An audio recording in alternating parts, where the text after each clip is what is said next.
काल परवा महाराष्ट्रातील लोकसभा निवडणुकीचा आढावा घेण्यासाठी राष्ट्रवादी काँग्रेस पार्टी अजितदादा गटाची बैठक झाली। ही बैठक छगन भुजबळ यांच्या दोन वक्तव्यांमुळे चर्चेत आली आहे। एक म्हणजे शालेय शिक्षणामध्ये मनुस्मृतीतील श्लोक आम्ही आणू देणार नाही असं, आणि दुसरं म्हणजे राष्ट्रवादी काँग्रेसला भाजपने 80 ते 90 विधानसभांच्या जागा देण्याचा शब्द दिलेला आहे। लोकसभेमध्ये जी राष्ट्रवादी काँग्रेसची फरफट झाली ती विधानसभेमध्ये आम्ही होऊ देणार नाही अशा प्रकारची वक्तव्य देखील तिथं अनेक नेत्यांनी केलेली आहेत। दरम्यान निलेश राणे यांनीही छगन भुजबळ यांच्यावर पलटवार केला आणि वारंवार अटी घालत राहणं, असंच करील तसंच करील म्हणत राहणं हे युतीला शोभत नसल्याचं लक्षण आहे असं त्यांनी म्हटलं। आणि छगन भुजबळ यांना आवरा अशा पद्धतीचा सल्ला त्यांनी राष्ट्रवादी काँग्रेसला म्हणजेच अजितदादा पवारांना दिला आहे। लोकसभेच्या जागा महायुतीने एकत्र येऊन लढल्या खऱ्या, पण आता विधानसभेच्या जागा वाटपांचे तिढे कसे सोडणार हा प्रश्न ऐरणीवर आलेला आहे। यातूनच महायुतीमध्ये आपलं आपलं बघण्याची तयारी सुरू झाली आहे का, अशाच प्रकारचे अनेक प्रश्न अनेक जणांना पडत आहेत। त्याचा विचार आपण या व्हिडिओमधून करणार आहोत। नमस्कार, मी सुभाष धस, तुम्ही पाहत आहात जनप्रबोधन।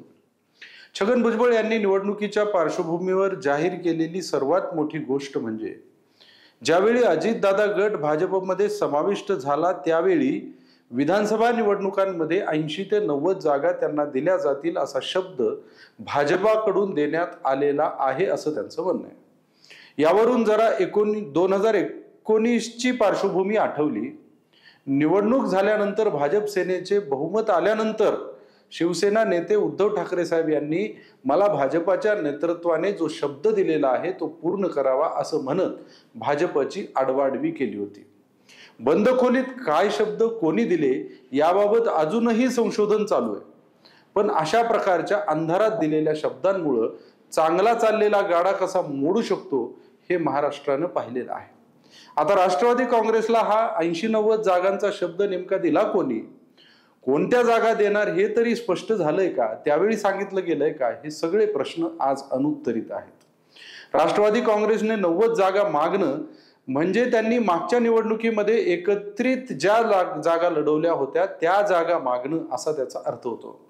आणि महायुतीतील शिंदे गट देखील अशाच प्रकारची मागणी करू शकतो, नव्हे तर त्यांनी केलेली आहे। 2019च्या एकत्रित शिवसेनेने 124 जागा विधानसभेच्या मतदारसंघात मध्ये लढवल्या होत्या।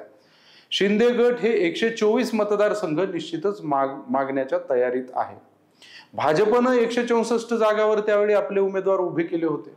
अशी सर्वसाधारण परिस्थिती महायुतीच्या पुढं जागा वाटपाबाबत येणार असल्याचं दिसतंय। त्यातच मागच्या 5 वर्षामध्ये भाजपनं स्वबळावर सत्ता आणण्यासाठी 288 जागा स्वतःच लढवण्याच्या दृष्टीने पक्ष बांधणी केलेली लपून राहिलेली नाहीये। अजित पवार गटाच्या युतीनंतर नाराज असलेल्या मूळ भाजपच्या प्रमुख कार्यकर्त्यांशी बोलताना उपमुख्यमंत्री देवेंद्र फडणवीस यांनी हे स्पष्टच केलं होतं की शिंदे गट आणि अजितदादा गट यांच्याशी केलेली हातमिळवणी हा फक्त लोकसभेच्या निवडणुकीपर्यंतचा विषय आहे। त्यानंतर आपलं ध्येय काय आहे हे तुम्हाला सगळ्यांना चांगलंच माहीत आहे असा विश्वासही त्यांनी त्यावेळी कार्यकर्त्यांना दिला होता। छगन भुजबळ यांनी सर्वात पहिल्यांदा ही मागणी करून महायुतीवर दबाव टाकण्याचा प्रयत्न अजित पवार यांच्या गटाकडून केलेला आहे। या अगोदर शिंदे गटानेही अशाच प्रकारे प्रयत्न केलेत। शिंदे गटाचे नेते एकनाथ शिंदे यांचे मित्र माजी मंत्री प्राध्यापक सुरेश नवले यांनी लोकसभेमध्येच महायुतीच्या विरोधामध्ये भूमिका घेण्याचं कारण हेच सांगितलं की शिंदे सेनेला योग्य न्याय मिळत नाहीये। आता अजून एक महायुती पुढे पेच प्रसंग असणार आहे, तो म्हणजे प्रत्येक विधानसभा मतदारसंघामध्ये इच्छुकांची असलेली मोठी संख्या। त्यातल्या त्यात शिंदे सेना आणि भाजप यांच्यामध्ये जागा वाटपाचा तिढा सुटू शकतो, कारण मागच्या वेळी दोन्ही पक्षाचे आमदार हे युतीमध्ये निवडून आलेले आहेत। त्यांना त्यांच्या जागा दिल्या जाऊ शकतात आणि क्रमांक 2 वर असलेले त्या पक्षाचे उमेदवार त्यांना तिकीट दिलं जाऊ शकतं। पण इथं नेमका घोळ असा होणार आहे, युतीचे सगळे आमदार हे काँग्रेस राष्ट्रवादीच्या उमेदवारांच्या विरोधामध्ये निवडून आलेले आहेत। त्यामुळं अजितदादा पवार गटाचे जे 40-42 आमदार आहेत त्यांच्या विरोधात तर भाजप किंवा सेनेचाच उमेदवार क्रमांक 2 वर असणार आहे.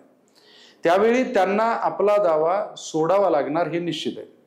खरी अडचण पुढे येईल ती म्हणजे विद्यमान आमदारांशिवाय इतर उमेदवारांना जागा कशा सोडायच्या.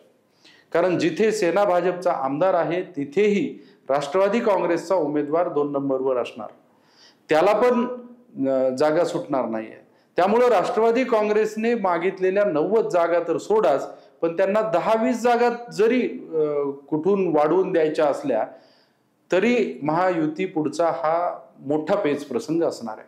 अर्थात 4 जूनचा निकाल जो येणार आहे त्या निकालानंतरच चित्र थोडंसं वेगळं असणार आहे. महायुतीला बऱ्यापैकी जर यश मिळालं तर महायुतीमध्ये मतभेद वाढत जातील असं वाटतंय. आणि महायुतीने जर सपाटून मार खाल्ला तर मात्र हे तिघेही पक्ष कोणत्याही तडजोडीला तयार होतील आणि त्यांना तसं करावंच लागेल. त्यावेळी सध्या तरी महाराष्ट्रामध्ये उद्धव ठाकरे साहेब आणि शरद पवार साहेब यांच्या पक्षांचा बोलबाला दिसतोय आणि पुढे काँग्रेससह हे दोघे जर निवडणुकीमध्ये अभेद्य राहिले तर एकत्रित महायुतीची सुद्धा विधानसभेमध्ये धूळधाण होईल अशीच शक्यता आहे. पण निवडणूक लढवण्याची नशा फार विचित्र असते. त्या उमेदवारांनी 5 वर्ष तयारी केलेली असते, मोठमोठी स्वप्न बघितलेली असतात. देशात किंवा राज्यात काय घडतंय, गणितं कशी असणार आहेत हे ऐकून घेण्याची त्यावेळी उमेदवाराची तयारी असत नाही. त्यामुळे महायुतीमध्ये प्रचंड बंडखोरी होणार आणि त्याचा फायदा महाविकास आघाडीला होणार असंच वाटतंय. कारण जे तगडे उमेदवार आहेत त्या तगड्या उमेदवारांना जर तिकीटं मिळाली नाही तर ते पवार किंवा ठाकरे यांच्या पक्षाला ऑप्शन म्हणून निवडू शकतात आणि बहुतांश ठिकाणी त्यांना सामावून घेतलं जाऊ शकतं.